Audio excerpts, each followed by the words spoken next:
Since February 28th, the Strait of Hormuz, flashpoint of the US-Israel-Iran war, has evolved from a geographic footnote to the most dangerous 34 kilometers on Earth.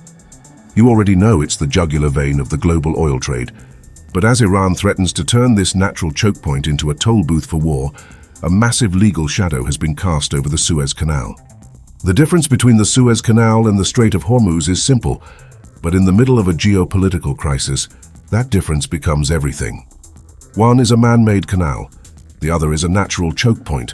One can legally charge transit dues. The other cannot demand a toll simply for passage. That is the legal fault line now shaping the standoff over Hormuz. Start with Suez. The canal was dug by humans, maintained by Egypt, and operated under published rules that allow transit to all vessels subject to compliance with those rules. The Suez Canal Authority also publishes a toll table and vessel calculator, which is why ships pay transit dues there as a normal part of using the waterway.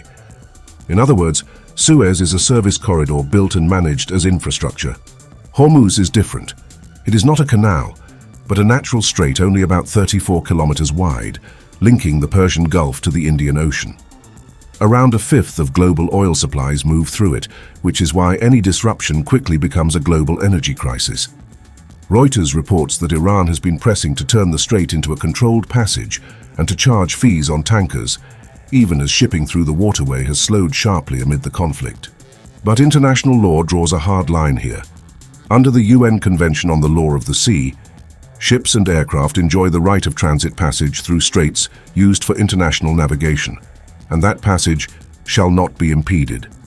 The legal principle is freedom of navigation, not paid permission slips. Coastal states can provide limited services and charge for those services, such as pilotage or tug assistance, but they cannot simply impose a toll for crossing the strait itself. That is why Iran's reported proposal has set off alarm bells from Washington to the Gulf. Reuters says the UAE and Qatar have both stressed that the waterway cannot be held hostage and that free navigation must remain part of any settlement. The International Maritime Organization has also warned that a Hormuz toll would set a dangerous precedent. The comparison, then, is really about legitimacy.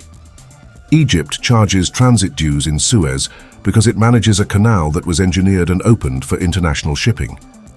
Iran cannot legally charge a general toll in Hormuz because the strait is a natural route governed by transit passage rights under international law. And yet the crisis is no longer just legal. Reuters reports that shipping through Hormuz has fallen to a fraction of normal levels and that some tankers have already been forced to slow, reroute, or wait.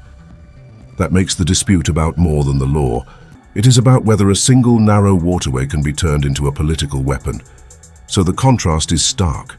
Suez is a paid canal. Hormuz is a free international strait. One charge because it was built. The other cannot charge simply because it exists. And in a world dependent on oil, trade, and maritime flow, that distinction is not academic. It is the difference between order and chaos.